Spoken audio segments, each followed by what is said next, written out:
Let's go. We out of left field, it's time to get real with all the juicy hot topics that bring appeal.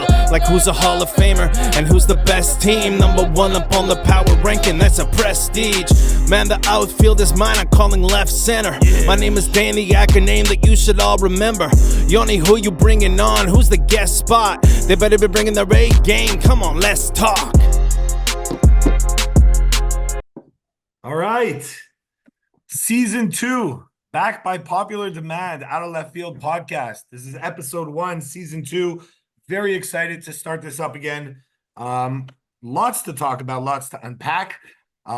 We had a fun draft the other night. We're going to go through that. Apparently the draft was amazing. The room probably could have been a little bit better. It was a little bit of a tight squeeze in there, especially when you have your teammates joining you as you draft them. It gets a little bit tight in there. So we're going to unpack the draft. First of all, welcome back. Welcome back to Mitch Fogel. Mitch, awesome having you. Thank you. Welcome back to Steve Shiv. In the dark. And John Dow, welcome back to the podcast. Who ever knew you'd be back on this podcast? Happy to be here, and I do have to give a plug for all of our friends, Jason Portnoy, who published a book. Wow. Anybody in our league who can write a book, we should all be buying that book. Available on Amazon today. Amazon, very nice. And how much does the book cost? I have no idea. Oh, it's like $1. I just added to the cart and bought the book. But anybody, like I said, anybody in our league who can publish a book, kudos to them. Awesome. I love it. So, guys, awesome draft. A lot of some teams had trouble with the draft, and some teams had things fall right into their laps.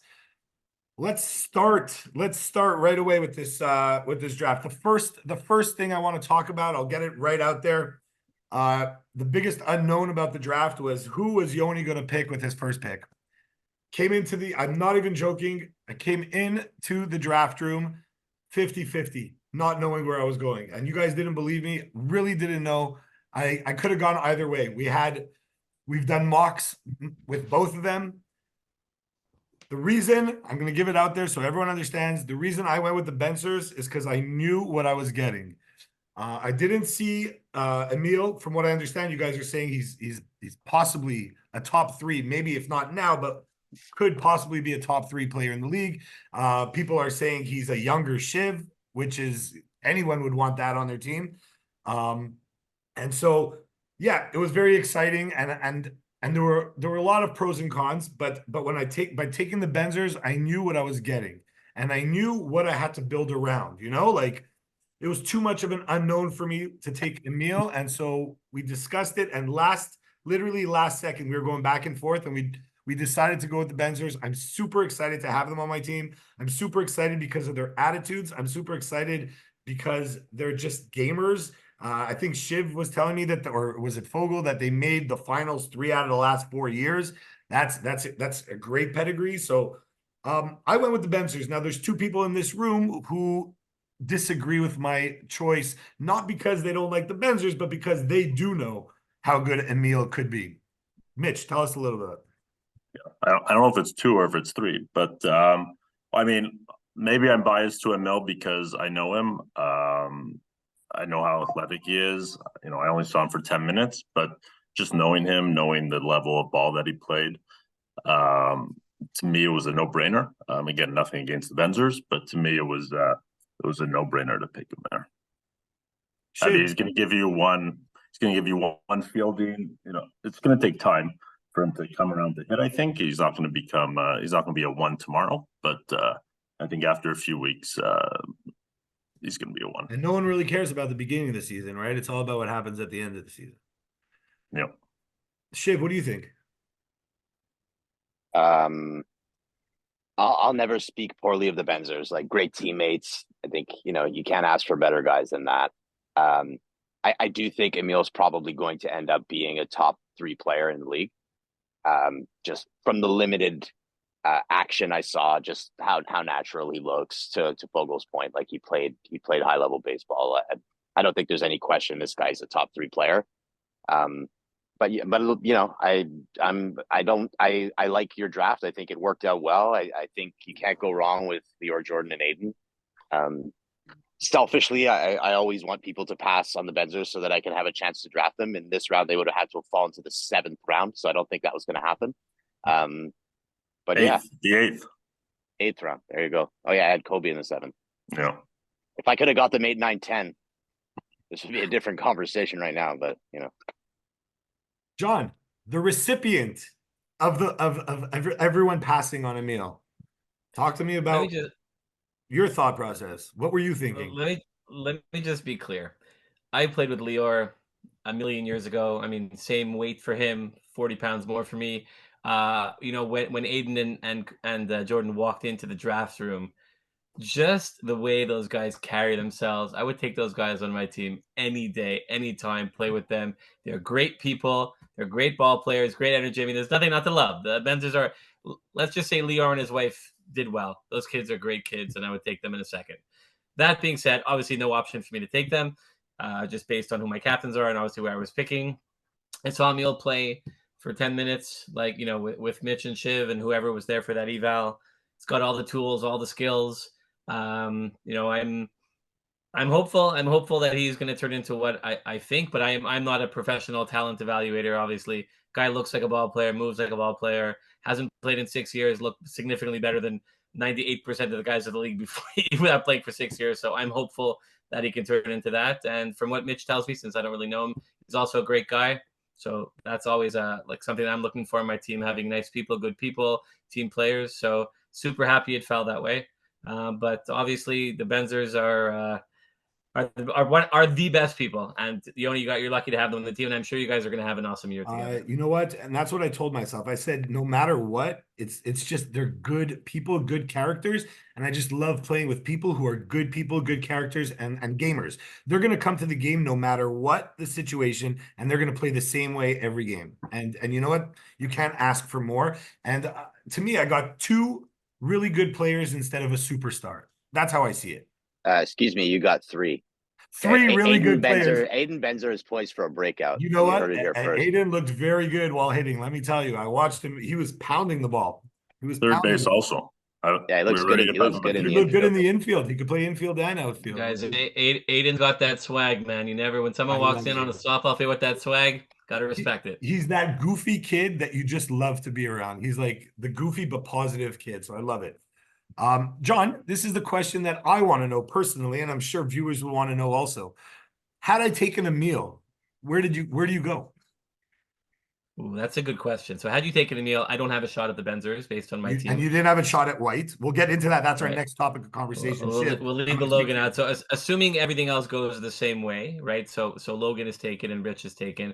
So my choice would be between Mark Singer, I think, and Max Morgan, considering I need a center fielder, and also the titlements, right? Those would be the 3 possibilities. Let's not talk about the fact you ended up with like 5 center fielders, but okay, yeah. I can never have too many guys who can catch the ball. I think it would be a very tough decision, and I think just based on familiarity, based on the fact we've played together before, based on the fact I love the human being, and obviously all those guys are good softball players, I probably would have gone with Mark Singer. But no disrespect to any of those other guys. I don't know the titlemans, but it looked like similar situation to the Benzers, father, son coming out, know the game, great people, competitors. But I didn't really see much of them in terms of time. And Mark was a known quantity. And you can't go wrong with Mark Singer in your center field. So that's probably where I would have gone. And a lefty, it always helps to have a lefty on your team, or a few lefties. Oh, and that being said, look, Max is a great player as well. But I've subbed with Max a few times, played against him a few times, and he'd be great on my team as well. But I think all that being said, Mark would have been the pick. Shiv, there was nothing that was going to stop Epstein from taking Logan White.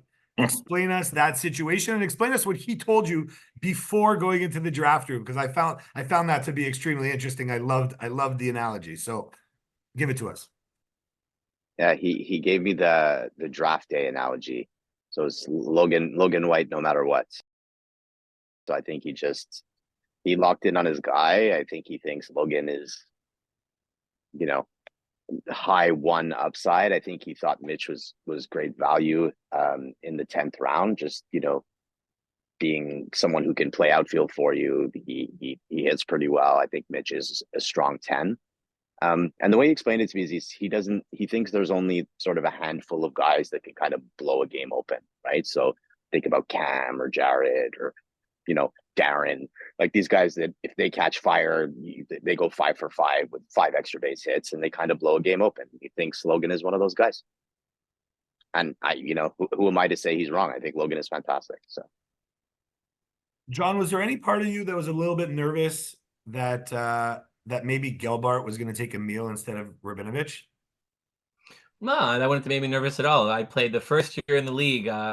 Eric, Rich, and I played together. Unfortunately, Rich got hurt in the playoffs and he couldn't really perform. And he missed some games, and we had a sub come out who tried his best, but just didn't have the best games. So we ended up getting eliminated. But I would take Rich in a second on my team. I think on my team that would have allowed us to move Eric back to the outfield. Rich would have played shortstop for us, and that would have been an incredible fit as well. So the way I looked at all of this, there was no wrong picks for me. The end of the day, and that's the interesting thing about the way John Epstein feels about Logan, and I think he's correct. Logan has the ability to be one of the best players in the league if he's not already.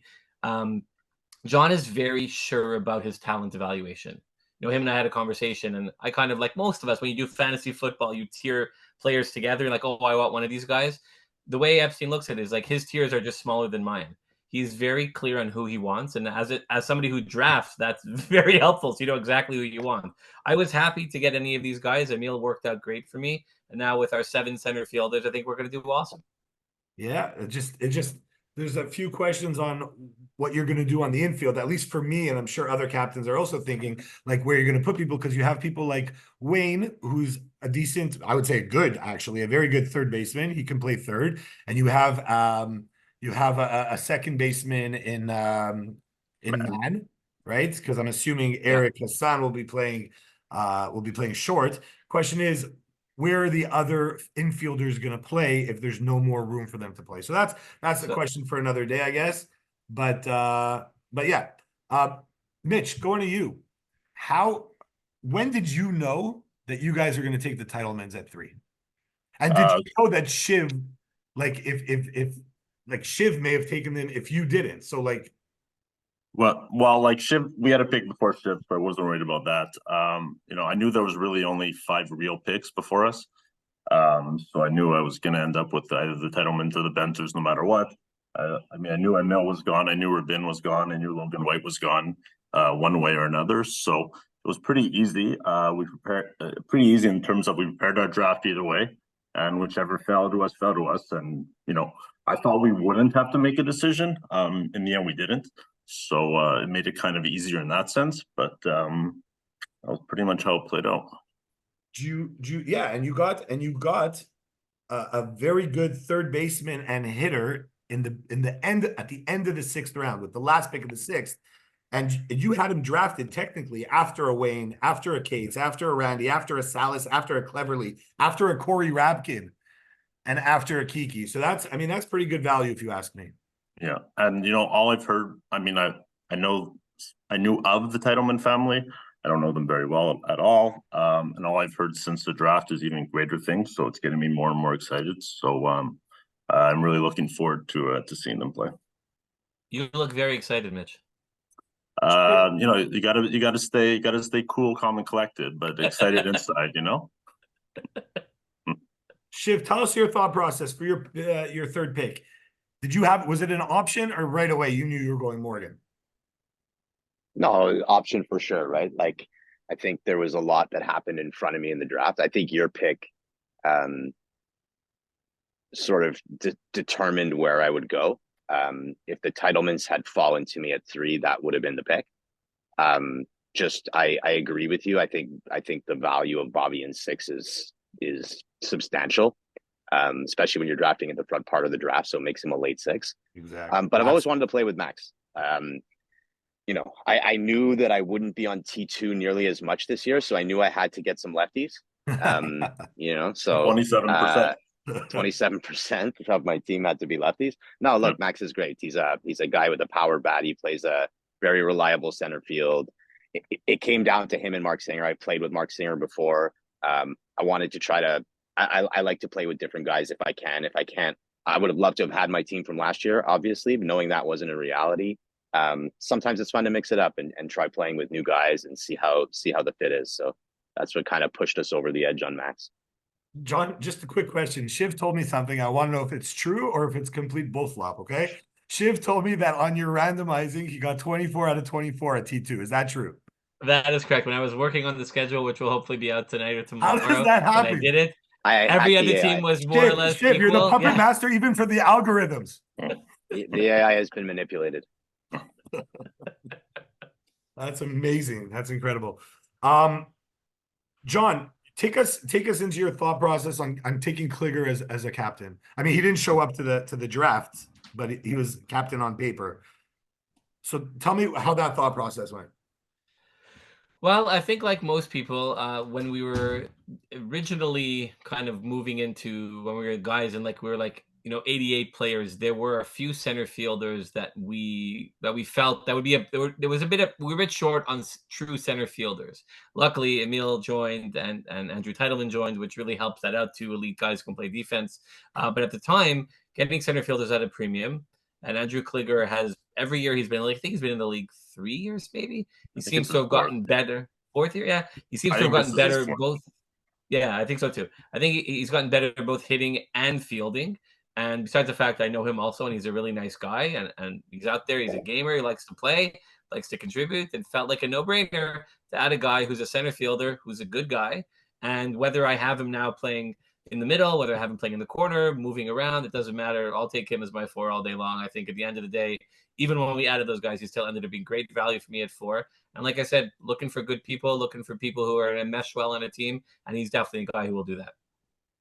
It was very hard to value players this year, just to put them at a level, because somebody who you thought was an 8 went in the 6th round this year. Someone who you thought was a 10 went in the 8th round. It was like everyone seemed to be moving all over the place. Yeah. I don't know, Yoni, like I think it wasn't so much like difficult for each of us individually.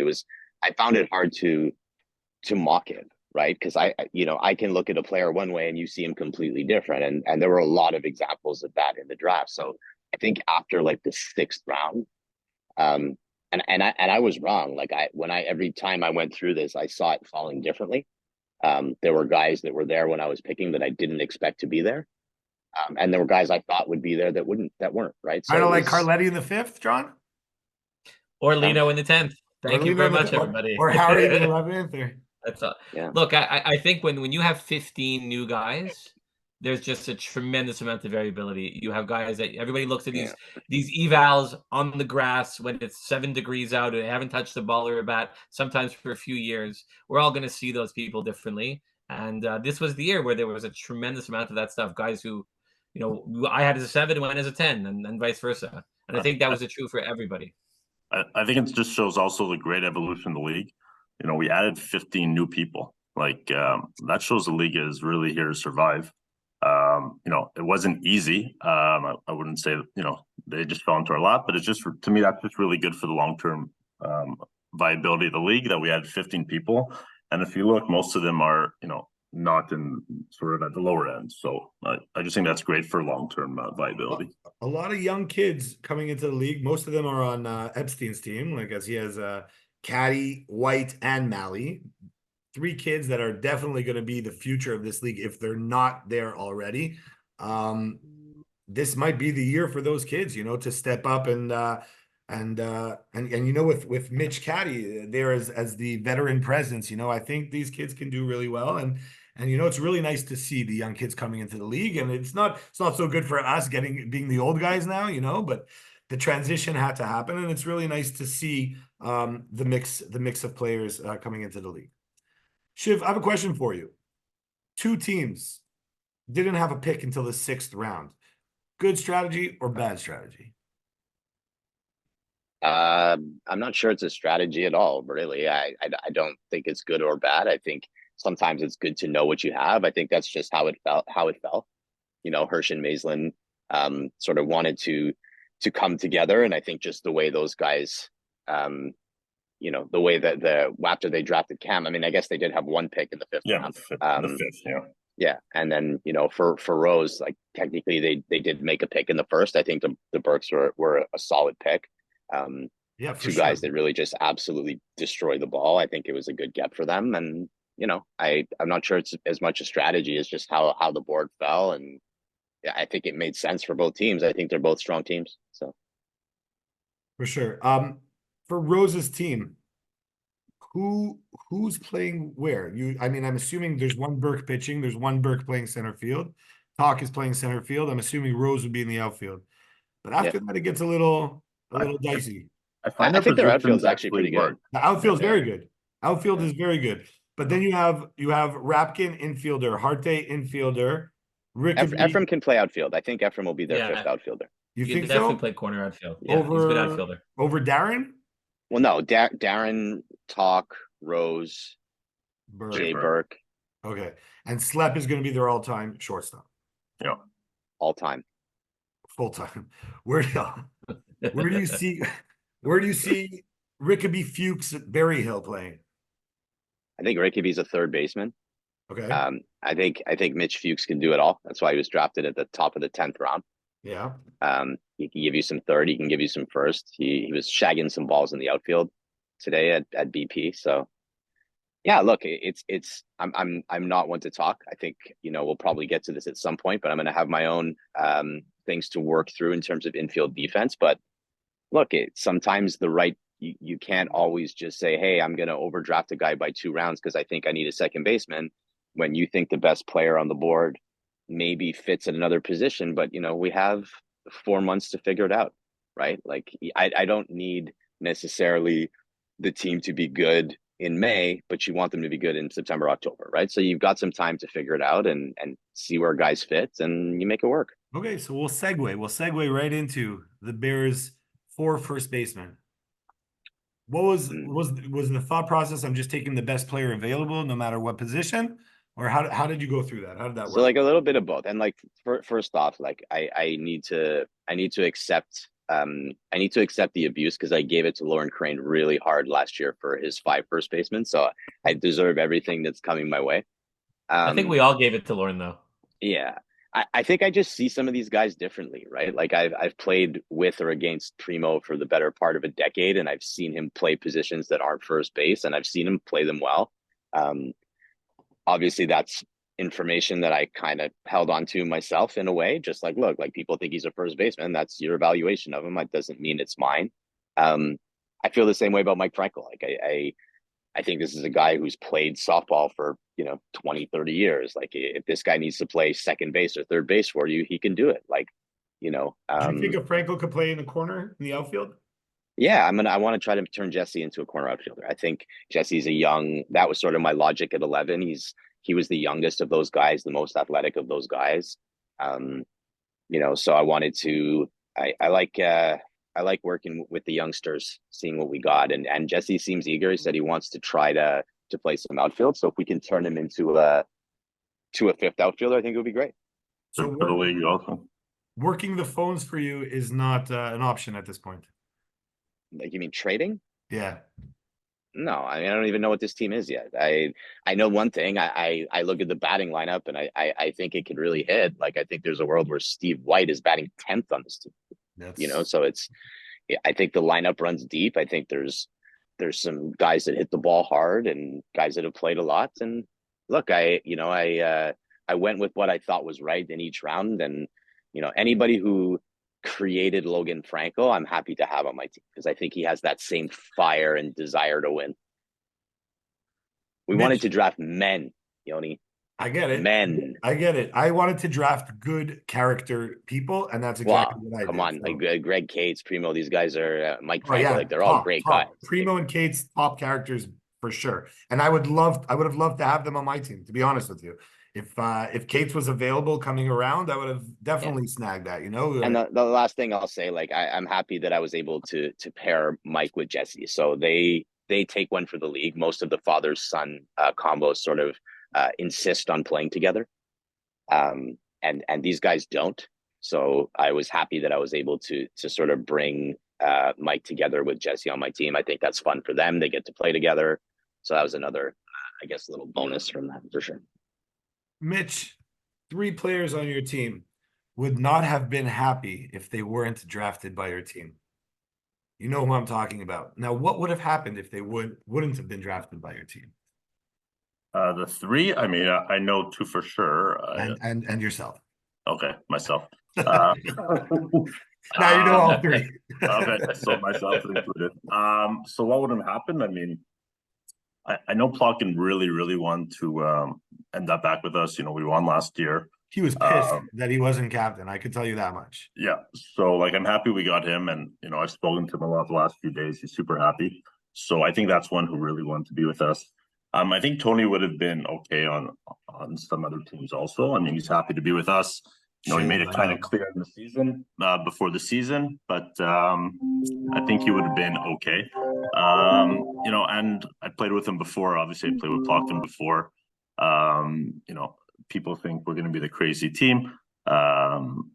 Well, I'm not too worried about that, but you know, I like playing with winners, with gamers. I'm not saying other people aren't, but that's sort of how we fly, and it's worked so far. So sort of keeping the same recipe together. Amazing. I love it. You know what? It worked out well for you guys, the 4-5 turn.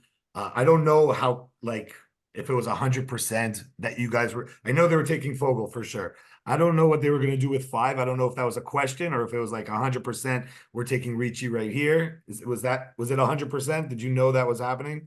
It wasn't 100%. One, I thought he may go to Elon in the 4. I know Elon likes him. It definitely wasn't 100%, but he was on the board. Yeah, Elon in the 4 went Shea. He took one of Shiv's boys. Yeah, you know, Elon usually sticks with the people he sort of knows and likes. He sort of has similar guys every year. Tony's usually one of them. So, but look, I'm happy it worked out for Tony. It worked out for us. So it's good. Okay, so quickly, I'm gonna ask each of you. Just name me the X factor on each team. This is the person that's either going to make or break your team. Okay, that's all I want to know. I'm going to go through each team. We'll start with in the order of the draft. We could do it, and tell me which pick is the pick that if they do well, your team is doing well. If they don't do well, it's going to be tough times. Okay, we'll start with Mitch, and I'll go around and ask everybody. So with PSB. So like I know who I think the X factor is, but I don't know if he doesn't do well, if we won't do well. But like to me, I think Clayman's our X factor. We got him sort of last pick of 10. Again, if he doesn't do great, I don't think we're doomsday, our last pick of 10. But you know, to me, he reminded me a lot of Patty McGraw that we had last year. So you know, if we get him into 10, and Patty McGraw, I think he really could be our X factor. Absolutely, Patty McGraw ended up being an X factor last year towards the end of the season. JG. Yeah, I mean, similar to Mitch, I don't think if any one guy doesn't do well or has a bad year, or whatever it is, it's going to bring down your team. I think most of the teams here are pretty solid. Everybody's got good players, but everyone knows you don't win with your 1s and 2s and 3s. You win with the guys drafted towards the end of the draft. And I mean, Harrison Koplovich has an 11. That guy can absolutely mash the ball. In fact, I remember last year him put one out at T3 off of me, and I just turned around and watched that ball sail out of play. So if Harry hits. And he trotted. He didn't trot. He walked around those with the arm. He loved every second of it. I also know he's getting married in a few weeks, so congrats to Harry. But whenever you get someone batting 550 plus at 11, you're not so upset. So I think if Harry hits 550, I think that bodes very well for our team. Harry was the first one at the draft, sitting there with his computer. It was great. It was good. But you know what? He's going to be a good addition. He's a good guy. He has a very good heart, and he finds open grass, which is, I mean, I guess offensively, that's all you can ask for is to find that open field. I don't know how he does it. Sometimes it's with a tomahawk, sometimes it's with an uppercut, but he finds the open grass, and you can't blame a guy that did it 2 seasons in a row. You can't like say it's a fluke. He's done it 2 seasons in a row. He's a legit hitter. Shiv, we're going to move on to your team here. Oh, okay. So I thought I must have misunderstood the game. I thought we were all doing PSB. You didn't misunderstand it, but JG switched it up. So I just way to go, Gal. You could give me how about this? I'm going to circle back to PSB. Give me the X factor from the first 3 teams that we've done so far. Okay, so I'm gonna start with PSB. So while I agree with John, I think you usually the success and failure of your team is usually with your later picks. I think for PSB, it's AJ Titleman, right? For me, I think this kid could be a 1. Like I've seen his brothers, like Mikey and Jake, play. They're phenomenal players. Bobby's phenomenal player. I think if this guy comes out and plays like a 1, PSB is going to be very hard to beat, right? So I think for me, that's sort of the X factor thing there when I think about their team. For Gal's team, kind of tough. Like I think they're, the draft kind of really fell nice for him, and I think not a lot of tough decisions. So I think, it was the right pick that he was making in each of those rounds. So I think I kind of agree with Harry. Anytime you have an 11 who can hit 550 with power, that's sort of a big thing. And then for my own team, I'm going to say Kobe White. Kobe is, I think, poised. Mally's going to hate hearing this, but I think Kobe's poised for a big year. I think the kid could be a center fielder in this league. I think he can be a leadoff hitter in this league, and we're going to try out those things with him. I think Kobe's got a ton of potential. He's Steve's son. He's competitive. He wants to win. He wants to get better. All things that I like in a player. How's the arm looking? Good. It looks great. Yeah, back. Now I gotta teach him not to try to hit 400-foot bombs like you, and try to slap some singles the other way sometimes like me. No, no more underhand throws from the outfield, or I think those days are 100%. gone. He doesn't have Ryan Frankel to go cut him off anymore. He's got me, so like he'll underhand it to me, and I'll underhand it back in. So he's gonna have to throw with me there. Bogle, give me the X factor for Team Cam, or Team Cam, the X factor. Whew. That's a tough one. I don't no X factor jumps out to me. I sort of know what everyone's going to bring. I mean, I don't really know what Fagan's going to bring. I guess I could go with Logan Frankel. They have good bats. He's going to probably bat maybe right before probably right after Randy. I'll go with Logan Frankel, but no one really jumps out to me on that team. because they're all capable, and you know exactly what they're going to bring to the table, not because usually the X factor is the unknown, right? The unknown of which way they're going to. I think the X factor on that team is Ryan Maislin's glasses. That's just my personal opinion. I hear the. Yes, Maislin, if you're watching this in bed right now with the wife, tell her we say hi. Yes, I know she's seen very. Let's give a shout out to Maislin's wife right now, because we know she's watching. Unfortunately, she doesn't want to be, but she is. She is, and she's definitely gonna watch this episode now, because I'm telling you, Ryan's probably gonna watch it 3-4 times, and his wife's gonna have to watch 2 of those at least. She better share this on her Instagram so that we can know that she watched it. Got us more followers. Guys, we have about 6.5 minutes left, so let's try to move on. JG, give me Gilbart's X factor. I think it's got to be Boucher. I mean, saw him come out the evals. He looked like he can play infield. Looked like he can play outfield. He pretty much caught everything. Handled the bat pretty well. I mean, he was taken in the 7th round. He could very easily perform much higher than that. I think that guy has the ability to do well, and if he does, I mean, could big benefit to their team. Bobby Boucher. That's the water boy, right? Shiv, hook me up with Epstein's X factor. Epstein's X factor. Again, like, it's weird that I'm picking guys early in the draft, but I think it's Logan White. I think he invested in Logan as a 2. I think Logan is a guy that in 2 years from now, if he was 1-1 in this league, it wouldn't surprise me. But when you invest in a guy that early, you kind of need him to be what you thought he would be. So I think how that like evolution of Logan, like last year was his first year. Obviously the kid is so much raw potential. Like he's a real athlete, not like the rest of us 40-year-olds that are all washed up. Like this is an athletic kid, and it showed last year. And if like he takes that next step, again, like I think we're talking about him as an early 1 in very, very, very soon. So for me, it's Logan White. Mitch, give me an X factor for Rosenblatt, Team Rosenblatt. I'll go with Ryan Burkowski, not his bat. It was his first year full-time pitching last year. I know he pitched for the Baggers back in the day, but if he could improve his control, walk less guys, I'll go with Ryan on that team. All right. And JG, Team Yoni, Frank and Seth, what do we have? Team Bagel, Kozluk Bagel. It's got to go Bagel with the young guy, boys.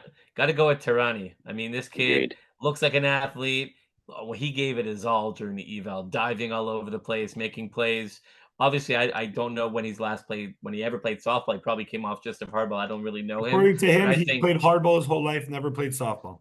right. So anybody like that, there's always an adjustment period. But that guy looks like he cares and looks like he's a competitor. So anybody like that, I mean, the sky's the limit, right? Young kid with potential, played hardball. Who knows where he can end up? That could be an absolute steal. That's what I'm hoping. You know, that was when we made that pick, it was between Tirani and Uncle Darren. That's the truth, right? It was between Tirani and Uncle Darren, and both the Benzers wanted both. They wanted Uncle Darren and Tirani. I personally really wanted Crane on my team. The guy can hit the lights out of the ball. He tells me, but what everyone tells me is he says this every year, but he tells me that this year he's been Deal the draft. He did a lot of physio this year, and he's ready to move. And you know what? He looked pretty good out there when I saw him play. So I'm really excited to see what he's going to do. He's going to have a lot of ribbies this year, I think, Lauren Crane. Speaking of Crane being good, shout out to Lauren Crane for running the draft so well. Did a great job moving things along. He was awesome. And like I said, he didn't even make a face when we drafted him, like a disgusted face. He kept it professional. He kept it awesome. No, but he's actually really good. And I'm really excited. I never got to play with him before. I always was against him. And I'm really excited to play with him this year because he knows the game. You know, he knows the game. He's funny. He always has like a joke. And I'm 1-1 as a podcast guest. That's for sure. Definitely a 1.1 podcast guest. I would draft him first overall. Plotkin does get the most views. We all know that. But Yoni. Yeah. Speaking of views for the podcast, Gal, are you going to resubscribe now that you're a guest, or are you still boycotting? But of course, 2024, my friends, it's a new year. If Jason Portnoy can write a book, anything's possible. Okay. Like The feud is over. I want to see proof that a screen cap of you resubscriing to the podcast. If you could do that, we'd appreciate it. Fair enough. That would be great. Fair enough. That'd be great. We know exactly how many subscribers are. So one more, great. We have about 2 minutes left. Just what we did last year, and it was fun. We just went through who we thought we thought people were gonna be at the end of the season. Let's just go. It doesn't matter. It doesn't mean anything. There's no knock against anybody. This is just your personal prediction where people are going to be. Let's start with 8th place, Shiv.